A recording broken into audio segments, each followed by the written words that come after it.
I pulled her aside one day and I said, okay, you and I have to have a conversation because if you don't do something about this now, you are going to die when he dies.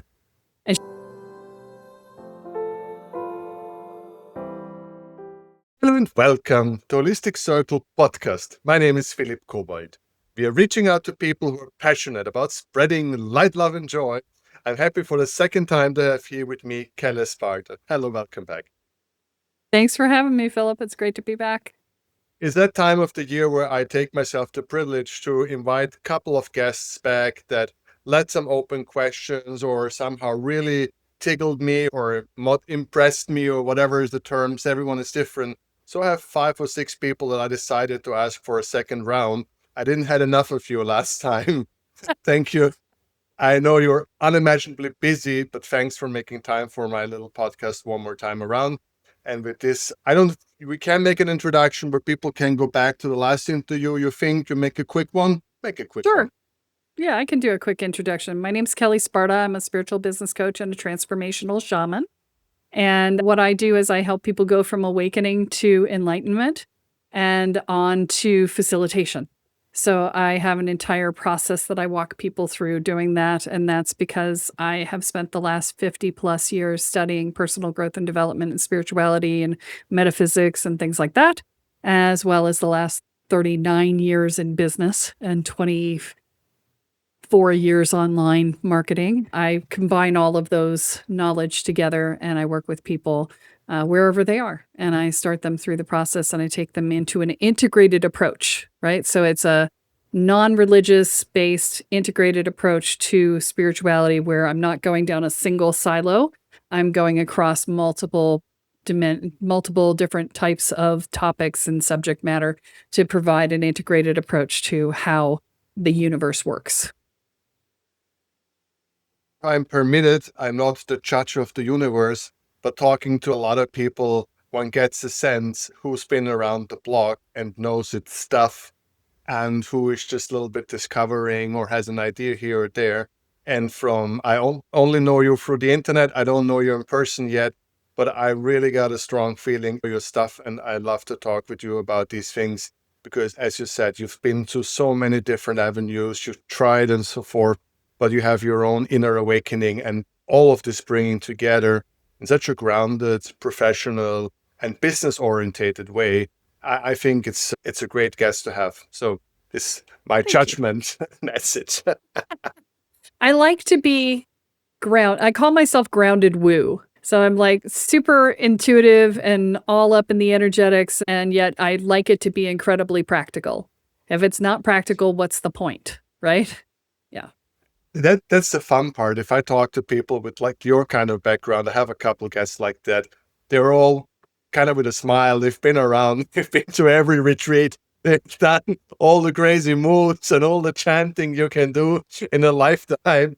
So have I put crystals in places you don't want to know. Made a light shine on it. And, at the end of the rainbow, you're just, as you really said, you either come to the understanding, what does it mean in real terms, in real life? Am I a better father? Am I a better husband? Am I a better friend? Am I more true to myself? Do I help my community and so on? If this does not end in something real, this whole thing just, what is it good for? Exactly. Yeah. And you were so funny when you're so right when you say I've been everywhere. I ran a retreat here in January. I live in Panama, for those of you who don't know. And I ran a retreat here in February. And the students who came down, I taught them how to run a labyrinth ritual. That was what we ended up doing. I channel whatever it is I'm supposed to do for the people who show up. And the thing that happened was I'm sitting there, I was talking to them and I'm like, okay, so if this goes this way, then do that. If this goes that way, then do this. And this could be something, this is something that happened here. And this is something that happened there. And I was like, oh my God, I have all these stories I have not told. I thought I had told all my stories on my podcast because my podcast has been running for 8 years. And I'm just like, I'm out of stuff to say sometimes, But I was like, whoa, these are new stories. And I haven't told anybody these before. And it was just like, because I'm now talking from a different layer of the conversation, right?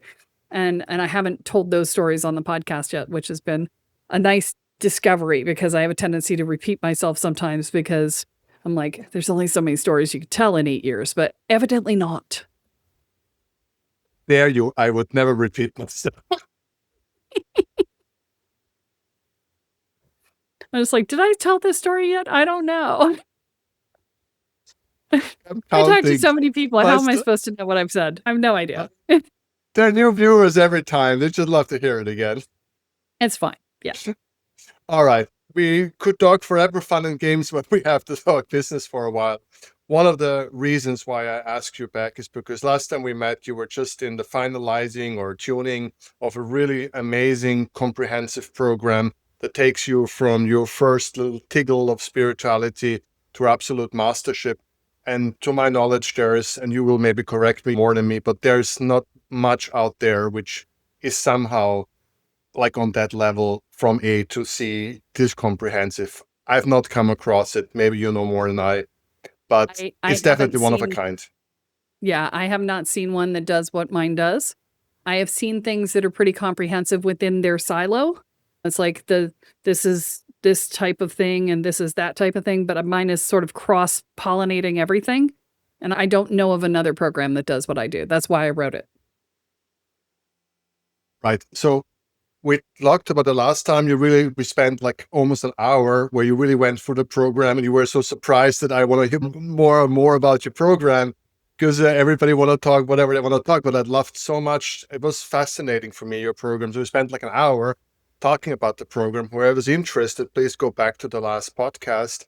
But it was all in the setting up. You had the first people signing up. It was all starting. And for me, the real juicy stuff is first people doing it. What are the feedbacks? What you're hearing? Yeah. That's what I'd love to hear. So if you please be so kind. Sure. Yeah, I started running this series of programs in 2017. And it was, the first 2 programs are not much different than they were back then. They've added a little bit of content because I can't help myself. But those are the same as they were before. And I'll let you guys listen to the other episode for that. What the one was that I was working on the last time we spoke is the 3rd program in the sequence. And that program is the Woo You / Psychic Mastery program. All of my programs do personal growth and energy work, because if you don't do your personal growth work, you will limit what you can do in your energetic work. And if you don't do your energy work, you will limit what you can do in your personal growth work. And so they all include both sides. In this particular instance, I gave them 2 different titles because I wanted to release the information at different rates. And so it required me giving 2 different titles in the system for that. It was complicated, but it is the 2 different aspects. So the Woo You program is the shadow work, right? It's the self-inquiry work. It takes you deep into self-inquiry, shows you like 8 different ways to do self-inquiry. And then it takes you into the process of mapping your internal psychic landscape. So you understand what all your buttons and triggers are, where they come from, what the stories are, what the belief structures are that are underneath them, all of that, so that you are now sovereign over your own spiritual growth process. Because my goal is to get people to a point where they don't need me anymore. That's my goal. And then the psychic mastery side was, here's 4 different types of psychic skills. Here's how to protect yourself. Here's how to protect your space. Here's how to do higher order energetic work like curse clearing and dealing with demons and entities and things like that, right? And so that program is a deep dive into your ability to do psychic work and do healing work and do energy work on a different level, right? And deeper level, so that you understand more of what you're doing. And so when you and I spoke last, I was just starting to launch this program. Now, here's an interesting little piece of information. I have written this program, I don't know if it's 3 or 4 times, right? So the program has been through 3 or 4 different iterations over the time that I've been running these programs, which is it's almost 10 years now, right? It's 9 years. And so I have rewritten, this is the only program I've rewritten, because what happened each time was people would slow down, they would not do the work as fast. It would take them 18 months to get through a year-long program, and it was just I just wasn't feeling like they were engaging the way I wanted them to. And so I rewrote it for the next group. And then I rewrote it for the next group. And so this group that came through, I finally got it to be what I wanted it to be. I finally got them to be engaging at the level I wanted them to. And what it came down to was I had to shorten the program. So I took it down to 6 months. And I expanded into the psychic development side of things. And we had gone a different path earlier in the work. And so this group came in. I had a bunch of people signing up before I even launched. And they just took off. Just amazing. So one of the things that I do with my first 2 programs is I don't let people coach each other, because the work in those programs requires them to pay attention to themselves. And the people who come in are people pleasers, perfectionists, and they like to prove their value by being of service to others. And in order for them to do work on themselves, I have to take away the avenue through which they can distract themselves from their own work by paying attention to other people's stuff. But in this level, they've gotten through all that other stuff. We've already walked them through all the things that were causing them to do that. And so now they can coach each other. They can do readings for each other. They can do all sorts of stuff. And the group just became this dynamic space. Because the way this particular program runs is you get 2 calls a month, but you also have Marco Polo access in between, it's an asynchronous video chat, right? Think FaceTime like Messenger, right? You make a video, you send it, somebody else makes a video and sends it back. And so because of that, they were in continuous communication with each other and with me the entire time. And you would have somebody have a dream, and then, what does it mean? And, I would give my interpretation, and everybody else might chime in with what they thought and what they saw. And it just becomes this very dynamic, interactive conversation that was so fun to have. And because of that, people learned more than just what was in the curriculum, because they would ask questions and I would answer them, and some of the answers weren't in the curriculum. And so, yeah, it was so good. And in fact, it was so good that when some of the students have graduated now, right, because it's been more than 6 months, they created their own alumni group on Marco Polo, and they're still talking to each other. And so everybody who graduates gets an invite to the Marco Polo alumni group now. I'm not in that, but I hear about it all the time from them, right? And they're like, oh my gosh, in this group, because some of my students are in both groups now, even though they're still in the program. So they're like, I want to be in the discussion group over here. I'm like, okay, that's it. The fun thing about this is that they build such a sense of community that they just become friends for life. Who was it? Somebody was recently talking to me and saying that they were going to get to meet one of the other people in person for the first time. And they're going to each other's houses and meeting each other, even though they live hundreds or thousands of miles away from each other. It's amazing. I love it so much. And so Josh, who has been the co-host of my show up until very recently, he just left the show, but he has been a student of mine for about 5 years now.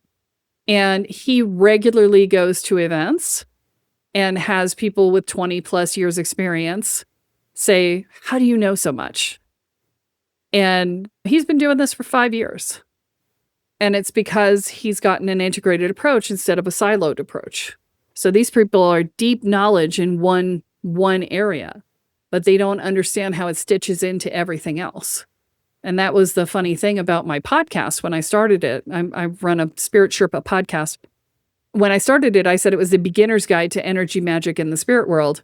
And all my friends who were 15, 20 years into their practices came up to me and said, oh my God, I love your podcast. And I'm like, why are you listening to my beginner's podcast? What could you possibly be getting out of this? And they said, oh no, you're taking every 2-hour class I've ever taken in my entire life and stitching it together into a big world picture. And I was like, I am. I had no idea I was doing it. I'm like, it works that way in my head, but I had no idea. So I changed the title on the podcast to be Your Guide instead of the Beginner's Guide, because clearly it had a broader audience than I had anticipated. This is the beauty of that. And then I'm currently in the process of putting together the next program in the sequence, which is going to be, because once you get, oh yeah, there's more. Once you get through his face, he's what? But once you get through the level here, the Wu Yu Psychic Mastery puts you into sovereignty. And so you are now sovereign over yourself, sovereign over your issues and your personal growth. And there's very little that you're going to need anybody else's help for, right? And so you're in a position now where you're now okay to do work with others, right? Because you are qualified to do work with others because you've done your work to the level where you're not going to go spinning if somebody says the wrong thing to you, and where you will become unsafe for somebody else, right? Or not present for them, which is also unsafe. And so now the next stage is facilitation, right? And so I'm actually in the process of discussing with a friend of mine who coaches in my program. We're discussing whether we're going to do just a ritualist training or whether we're going to do spiritual coach certification that includes some stuff around ritual, or what we're going to create there. Why am I not surprised? Why am I not surprised? I'm excited because I get to talk about stuff. I've been podcasting for weeks of the rise of ritualization, and this is a huge business thing that's going to swamp over the planet because the more people go secular, and they still have the life events like death or birth or all of these things, but they might not necessarily have a priest to turn to. And so it's like in the UK, it's booming. I'm sure you know about the death doula, that these people that come to a hospital and spend with you some time or advise the family, or organizing death cafes where people come and talk about the experiences because friends are tired listening or there's no time. And there's a massive world market basically on the rise of people offering for a fee services that traditionally would have been done by priests in the community. So why am I not surprised that you're on the button? Yeah. The process is you can run a ritual. And in fact, anybody who does marriages, christenings, all those things, divorce ceremonies, which I've done. I created a divorce ceremony back in the early 2000s. And you can do that, and those are traditional rituals, right? But to understand what the foundation of a ritual is, to understand what the elements of a ritual are, to understand how to craft one from scratch, that's more complicated, right? So you have to first understand what the different aspects and roles are of ritual in order for you to be able to craft one, right? And so, for instance, with the Labyrinth ritual, which is about as simple a ritual as you can get, I had somebody holding the entrance and somebody holding the exit and somebody offering a message in the middle. And it was very simple. And then I had the space in the beginning, which was prepping everybody for their experience and then debriefing at the end, right?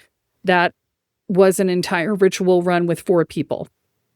And to do that, I had to get them ready to hold those roles. I had to get the messenger ready to get out of his way and be able to bring through a clear message. I had to get the people holding the gates to be willing to say no if people weren't ready, and to be prepared that if any entity or anything tried to get into the space, that they would bop it and send it on its way, that sort of thing.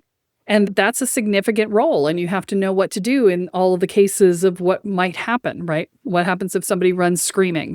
What you don't know. You don't know what's going to happen. Thank God there was no fire. We didn't have to have the conversation of what happens if somebody falls in the fire, because that has happened on multiple occasions at events with fires.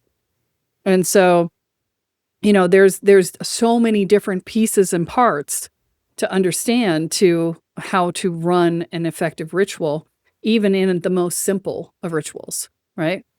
And then the design of it is above and beyond.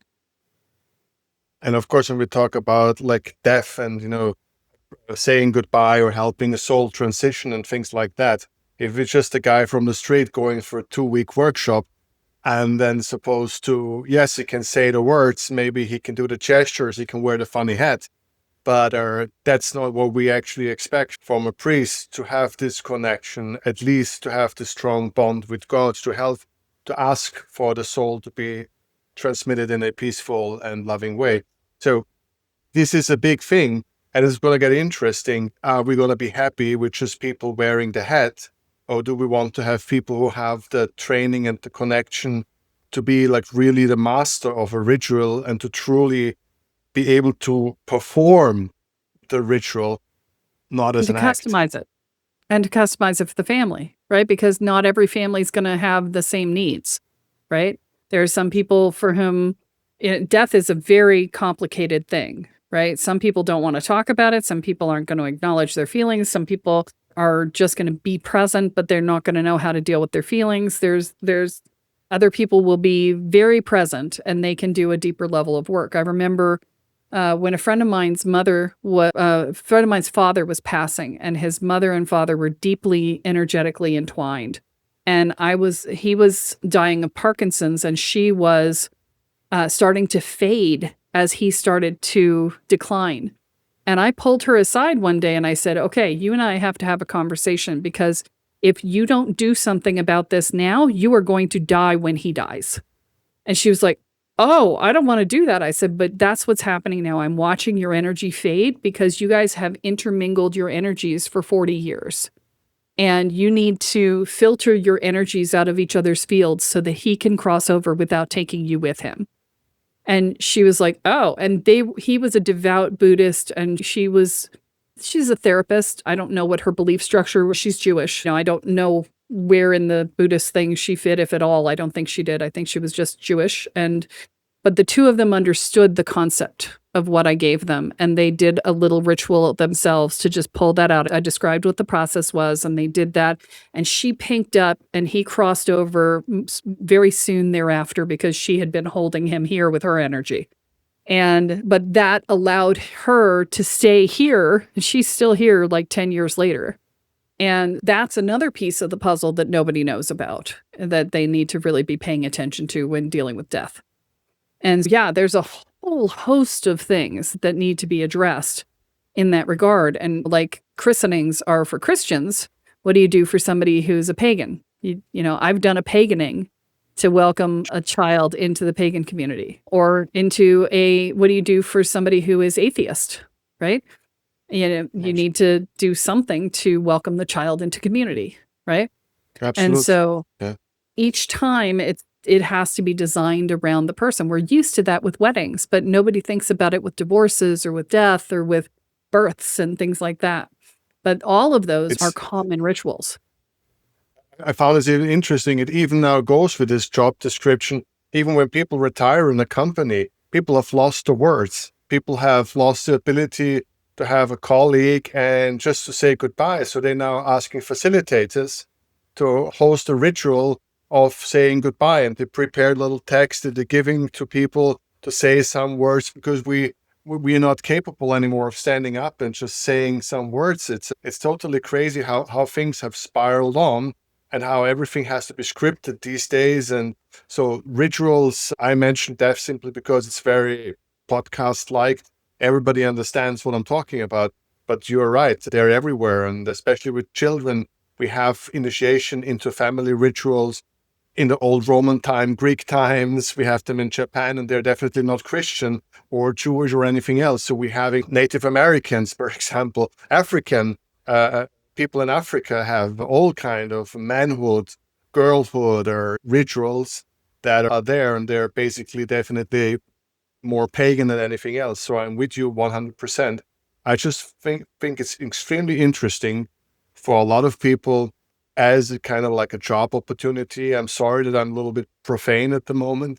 I just like the fact that there's an opening.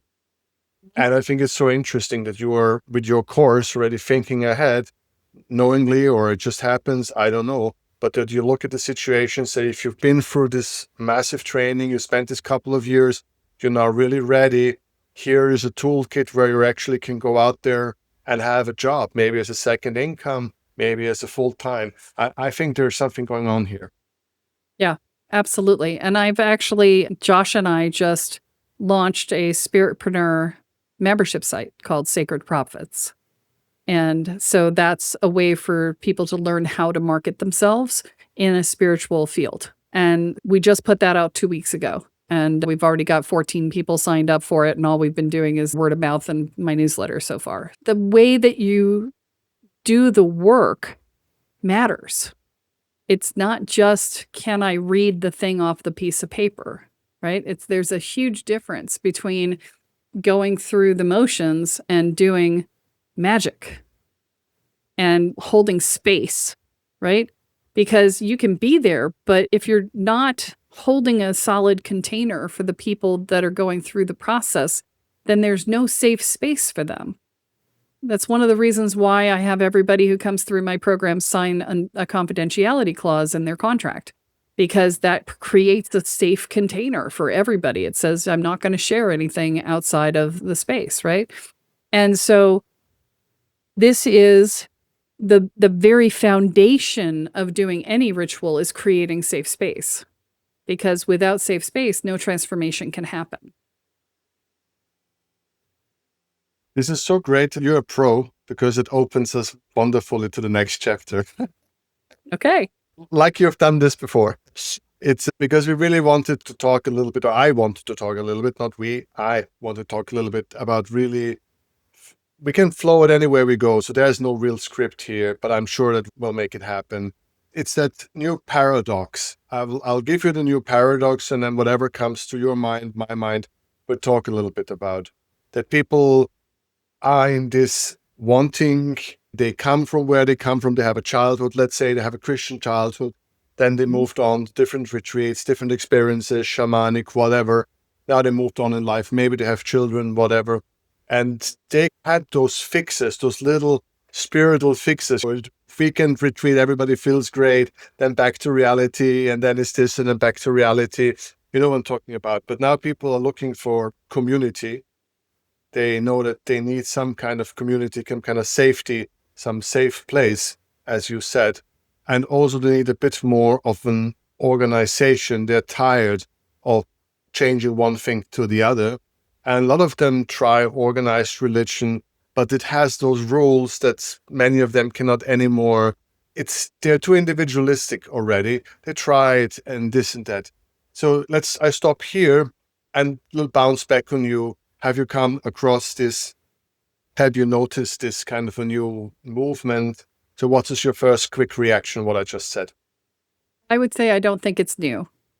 Having been around the communities I've been in for the last 30 years, I have seen this desire for community the entire time. There is actually a cycle that I see spiritual folks go through, and roughly in their 30s, they become community builders. So these are the people who open retreat centers and community living spaces and all of that. Or they start community groups in their local community, and they have like classes and whatever, and they do rituals together and things like that. So it is part of the spiritual awakening process. And I think the reason you're seeing it more is twofold. One is that more people are waking up, and that started actually, honestly, when Trump first got into office, that started to amp up in 2016. It's like everybody who was horrified and upset said, I can't control anything outside of me, so I'm going to control what's inside of me. And so that really fueled the spiritual growth movement. And I've seen a huge number of people wake up in the interim. I think the other thing that is doing this trend for you is the COVID, because we were isolated and went through a forced hermitage for a couple of years, right? And so whenever you put people in forced hermitage, they have to come to terms with themselves. And, that's what hermitage is about. It's about retreating within. And when you do that, that amps up the awakening process. So either people will awaken or they will numb out. And so those who were ready awoke, and those who weren't numbed out.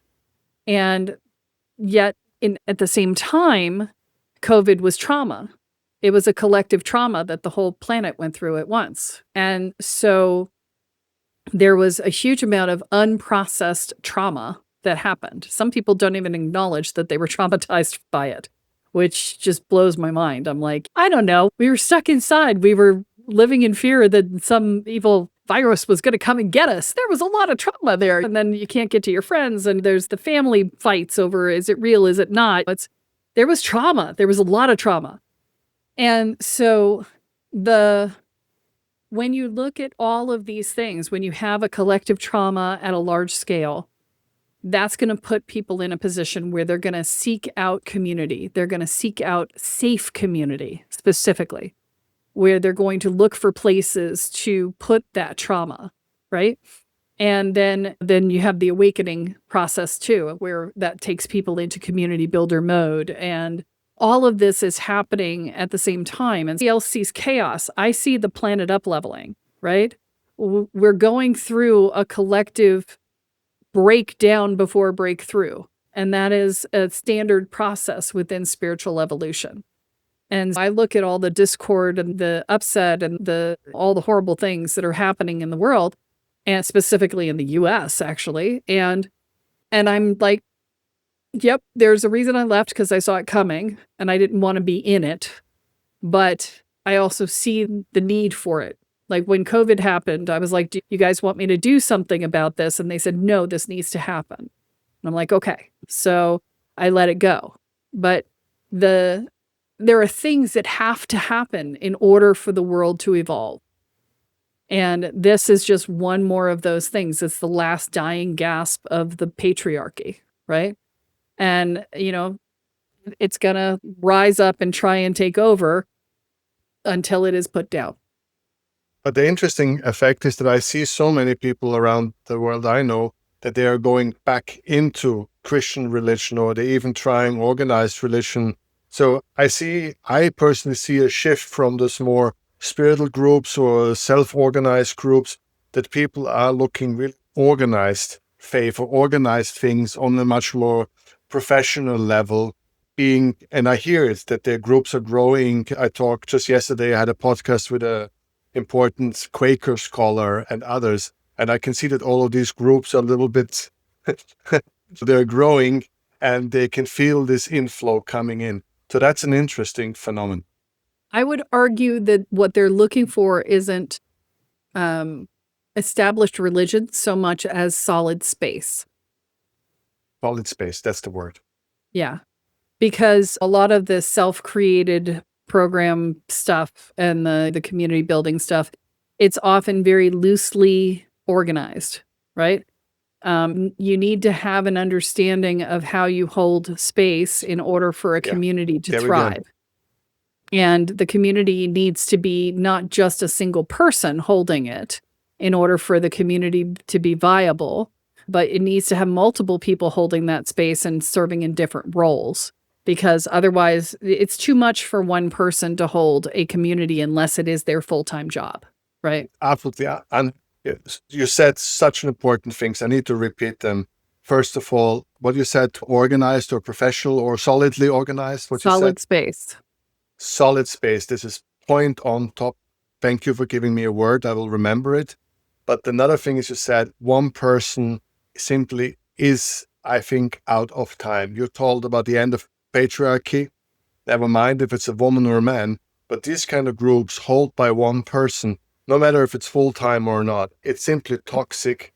It's simply just not a good thing per se. So yeah, I'm absolutely with you. Maybe for a starting moment, but if you're smart, you transition as fast as you can and put it on more legs and different people. I know it's a hard thing to do. It's extremely hard as a group founder.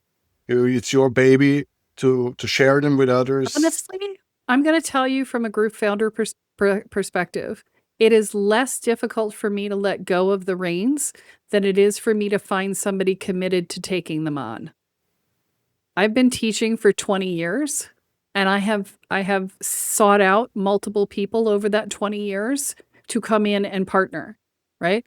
And my first business partner is still part of my organization, but she is retiring and she has stepped back and she doesn't want to be in an ownership position. And okay. And then Josh came up and he is at the point where he has come into himself and is really solid. And I'm now partnering with him on this new project. And I would love nothing better than to have 8 or 10 or 12 people in my organization who are all doing their piece. But what happens, at least in a coaching scenario, is that most of the coaches who come in are they're like little baby birds and they want you to feed them business. They don't want to be taking over in an entrepreneurial role. They want to just come in and do a job, right? And that's a lot more work for me as a founder to have to bring in all that extra business and feed them as well as feed myself, right? And so, that then adds more complexity to my organization without me getting as much equivalent value. What you really have to look at is, how do you bring in people who are as committed to change as you are, who are in on the mission with you, right? And when you have somebody who's on the mission with you, it's so easy, right? And as long as your ego doesn't get in the way, it's perfect, right? But that's why we do all the work that we do, is so that the ego doesn't get in the way. More than 30 years, I've founded many businesses, many companies, and I've had the exact same thing in the business world. How many times I tried to find business partners for driving stuff, and mainly so many times throughout the team, to make someone a manager, make someone a partner. And it's a very hard thing, because the business mindset is taking responsibility, and as an employee mindset is to take your little part, do it well. And if the other colleague is not doing it well, so I'm 100% understand you. And I think this is exactly this crazy challenge, how to manage to build the right framework to have a organization as a founder, putting it further and so it can drive over generations. That's a rather tricky step, and that ultimately shows the quality of the leader. And that's the challenge, right? It's just, you've got to find the right people, and they have to be at the right level of evolution in a company like mine, right? They have to have gone through and done their work, because you can't put somebody who hasn't done their work in a position of power over other people. You just can't do that. Not in our scenario, right? Not if in a government. Yeah. That's a whole nother topic. Yeah. Sorry, you have not done the work. Yeah. There's that. But let's go back to, yeah. This is why I have a also couple, really look for people who have owned a business before or run a business before, because then you're not also fighting against the employee mindset, right? So you said exactly the right thing there, because employee mindset and business owner mindset are totally different animals. Wonderful. All right, we'll make it a little shorter today. We'll stay on 45 minutes, so we have a couple of minutes left. Let's look at this one more time from the same subject. We're going other way around. I know, of course, you have your program, you have the knowledge, you have the things you do, but let's make it real simple. Beginner question. There's somebody out there, he or she feels the need, something is missing in its life size community, starting with spirituality. I would very much like to hear your take. What would you take a baby spiritual person that's just starting up, for whatever is their reason? How would you go online search, or try many things, or commit to one thing for better or worse, go with it? That's one of my newest questions that's been spinning the last 5 days through my head. The try this, try that, mixing it all up, versus be committed. Find a group that somehow seems fitting, and then try to stay there for a while. What would you bounce back on that? So I think it depends on what you're trying to do. Okay. Aha. So if you're coming in and you're looking to make your life better, right? Then you need to look at what is wrong that you're trying to make better, right? So are you optimizing something that's already good, or are you trying to start from scratch because everything is terrible, right? And so if you're starting from scratch because everything is terrible, then you really need a structure to help you get out of that, right? And so then I would say pick a path, right? Pick a therapist you want to work with, pick a shaman you want to work with, pick a coach you want to work with. I don't care, but pick somebody who has the resonance with you. Now, understand that when you're in a space that everything is terrible, you may come up with people who are not so great, because you're going to resonate with those people, because that's where you are, right? So I wouldn't say commit hardcore. Be prepared that if the red flags show up, that you bounce to something else. But make the commitment to yourself that you will be committing to a higher vibe path, right? That your goal is to get into I would start with gratitude practices and looking at how can you keep yourself safe. Because when you're in that state, the very first thing you need to address is mental, emotional, and energetic safety. That's where we start in our programs, and that's exactly where you need to start if you're in that space. Now, if you're optimizing, if your life is generally okay and just not amazing, right? Then I would probably try this, try that, try the other thing and see which feels right to you. So if you're in a place where, finances are good, you've got a decent relationship and you're in a good space with the person, you are in a good relationship with yourself, you have a solid home environment, a solid income, whatever, then you're in a space where you can start to do deeper level work on yourself. And then you can also start to listen to your intuition. And so at that point, I would listen to your body because your body tells you whether or not something's going to work, right? So you go where there's up energy, where there's, ooh, that sounds fun. Ooh, that sounds good. If it's neutral or negative, just avoid it. And the other piece of that, though, is that if you're looking to do transformational work, the energy that you're looking for is a little different. You're looking for the energy that goes, ooh, that's kind of cool, but I don't know if I can. Ooh, I'm a little scared, but I'm excited, but I'm scared, but I'm excited. That program will work, right? If you have that scared but excited energy in a transformational program, that is the energy that because we all live in the 0 point field, right? We all live in the eternal moment of now. We know already whether or not the program we're about to take is going to work. And so if you have that scared excitement, that's a program that's going to work.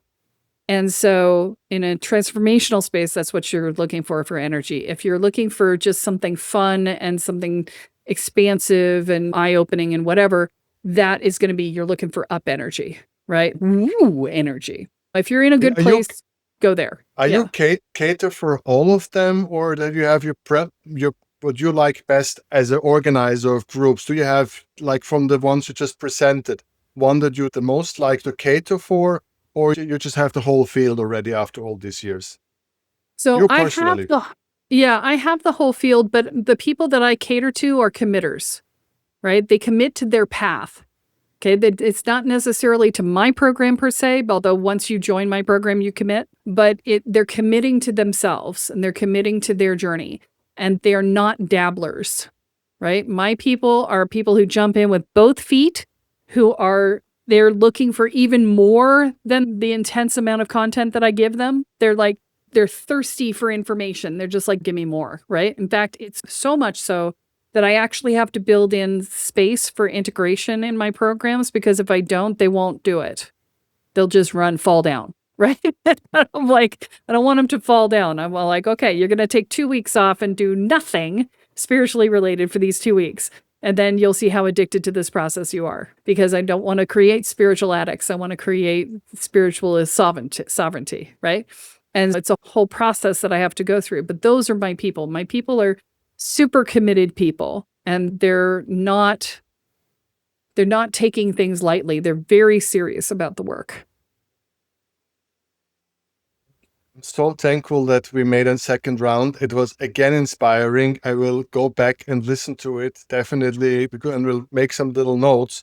You have all that experience, you have all that knowledge, and you want to bring people forward, and you're definitely always giving me some new wording that helps me clarify my many thoughts and thinkings. Kelle, thank you so very much for making the time. And I'm sure and I hope that the people listening are still with us, that you're helping them with orientation, that you really gave them now in the end such a good framework to see what am I looking for. And I think a lot of missteps could be avoided if one starts from a clearer moment of reflection. What do I actually want to gain out of it? And then it's not so hard, I think, to find the right group once I know what I actually want from this group. And any group that ends up with later on talking to themselves, building their own little network, meeting them, that's, I think, the A+ of a person who was organizing a group, when then they can let it go and the people love it so much that they continue being connected without you being involved, without you pushing it forwards. They're pushing it themselves. Well, I think there is no better compliment than any host or leader can ever get out from a group. Thank you so very much for your second time around. Thank you for having me. It's, as always, it is one of the most interesting conversations I have when I come on here. So I love this. Thank you.